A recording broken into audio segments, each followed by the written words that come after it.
Hey everyone, so in today's video I'm going to show you how you can make your own custom sketchbooks using a couple different methods, and neither of these methods involve any stitching or using a stapler. First, I just wanted to say that this video is sponsored by Skillshare, which is a website that has a whole bunch of videos for you to learn various skills. It's just tutorials, so it's really easy to find what you're looking for without having to sift through a bunch of unrelated videos. And you can learn all kinds of subjects related to design, painting, illustration, photography, a whole bunch of really cool creative topics. They have over 13,000 classes, so you can sign up to watch some of these classes, or you can actually sign up to be a teacher and make your own videos for Skillshare and earn some money.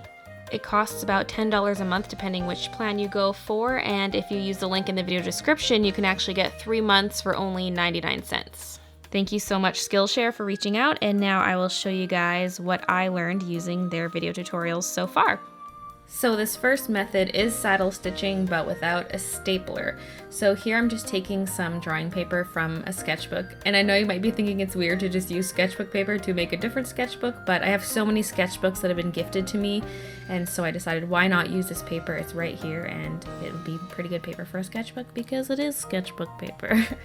So here I'm just folding it in half carefully so that it's very even, and I'm using a bone folder to smooth down the edges. You could just use your finger or some other hard object, like sometimes I use the side of scissors, like the handle of scissors, to smooth things down. You could use a butter knife, pretty much anything, and just fold all your sheets of paper in half. Then you're going to take each little booklet and stick them inside each other to form a book, and I use 10 sheets, which gives me 20 sheets once it's all folded in half, and you could even use a few more sheets if you want.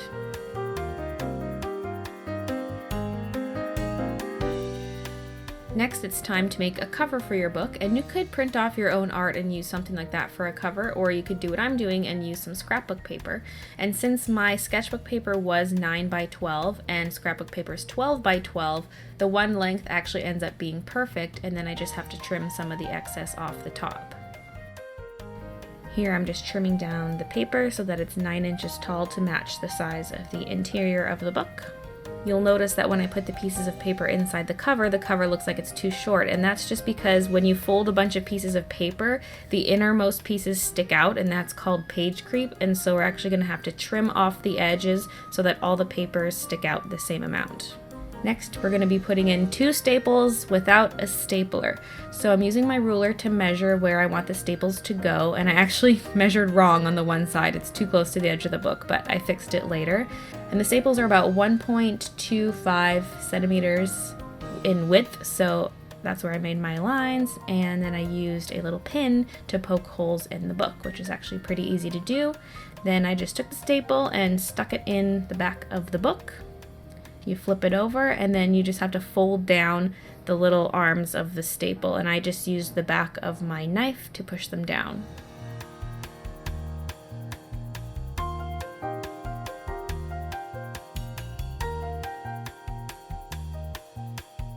Then I'm just pushing down again with my bone folder to make sure the book lays extra flat.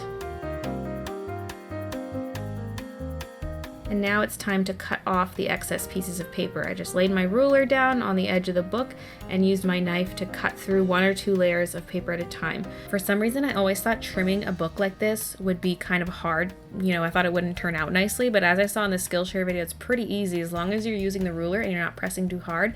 And like I said, just cutting through 1 or 2 sheets at a time, it's actually really easy to get a nice flat edge.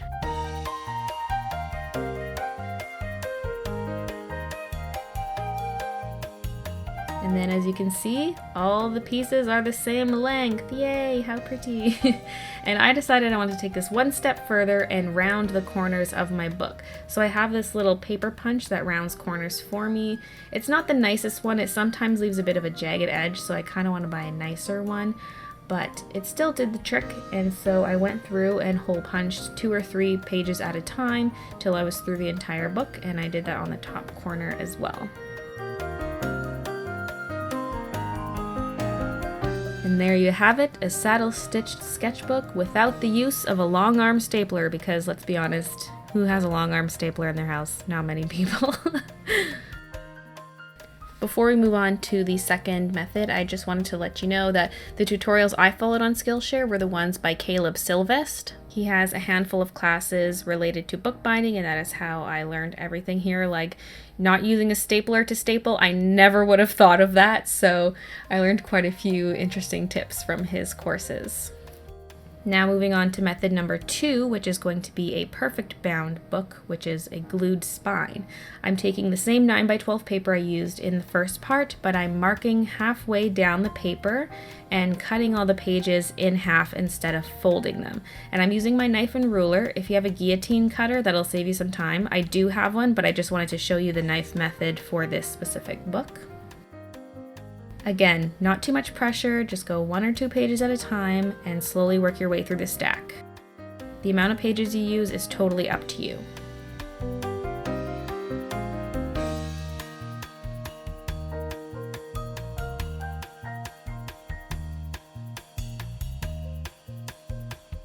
Then I just combine the 2 stacks together, make sure they're all nice and flush, and then I clamped it down just to hold them together. I squished the paper between some heavy books, and now I'm using this glue to glue the spine. You want something that is neutral pH, not acidic, otherwise it's going to eventually discolor and whatnot. You always want acid-free when you're dealing with paper stuff. And you also want a glue that dries very flexible. Ideally you use a PVC glue, but not all PVC glues dry super flexible. This one specifically stated it was for bookbinding, so that's what I used. And I used 3 coats of glue, waiting for the glue to dry in between coats. Actually I did 4. The tutorial said 3, but I used 4 coats of glue. While the glue was drying, I decided to make my end sheets, which are part of the interior of the book. So I'm folding it in half with the pattern side inwards and pressing down to make it nice and flat. My glued pages are now dry, and this is what it looks like. And I'm going to take some glue and glue the end sheets onto this book. You could also use double-sided tape if you wanted to, but I decided to use glue for mine.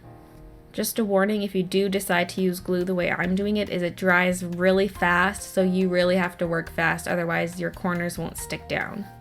Make sure your glue comes right to every edge and to every corner.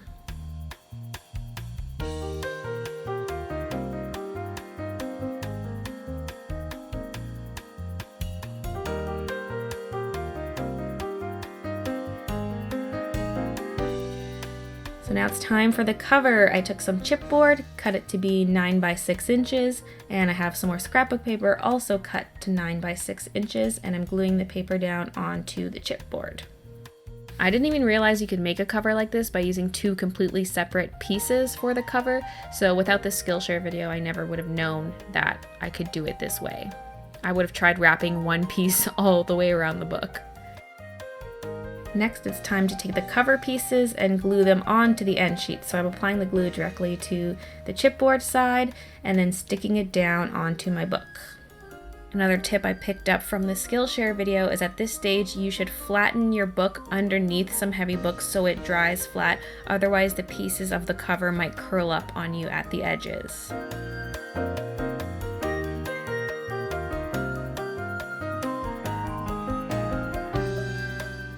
Next step is to do the spine. So we're going to take some tape here. This tape is actually not that sticky. I bought 2 kinds of decorative tape. The pink one was quite sticky. The gold one, not really sticky enough, so I don't really recommend this stuff.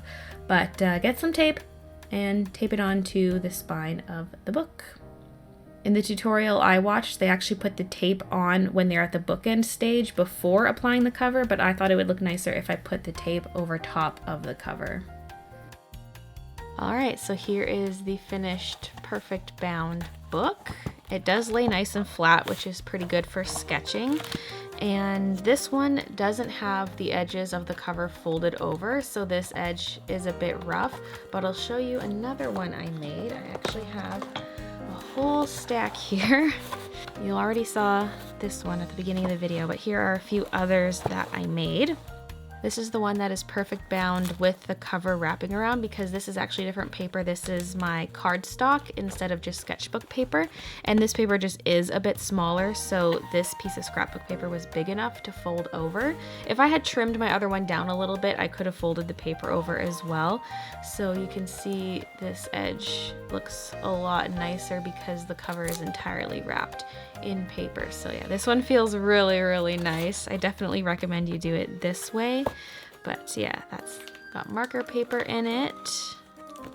Then I have another saddle stitched book that is just different dimensions. It's a little bit more square. It's a 6x7 book. And yeah, this one just has the regular sketchbook paper in it again. Then this one I made with watercolor paper, and this one's actually a wider one. So it opens up this way and it has watercolor paper inside. Again, lays really, really flat, which is good for your watercolor illustrations. And yeah, this is fun. This one doesn't have a back cover, it's just like this, whereas the other ones all do have a back to it. I love when there's the interior sheet though. That looks so pretty. Just look at that. Oh, it feels so fancy, and it's fun because it's homemade. But yeah, these were super fun to make. I definitely recommend you give it a try. And they don't only have to be sketchbooks. You could put lined paper in there to make it a notebook. You could put that dotted paper to make a bullet journal. You could print off some of your art and turn it into an art book, whatever you want. And now that I'm finished with these, I'm tempted to make more, but I want to check out some other tutorials on Skillshare. There are some about hand lettering, drawing patterns, and watercolor techniques that seriously interest me. So I have those saved to watch later because I'm really interested in that, especially hand lettering because I suck at that. So I'm excited to learn some new skills. But yeah, that is it for this video. If you're interested in joining Skillshare for 3 months for only 99 cents, the link is below. Thanks for watching, and I'll see you guys in my next video.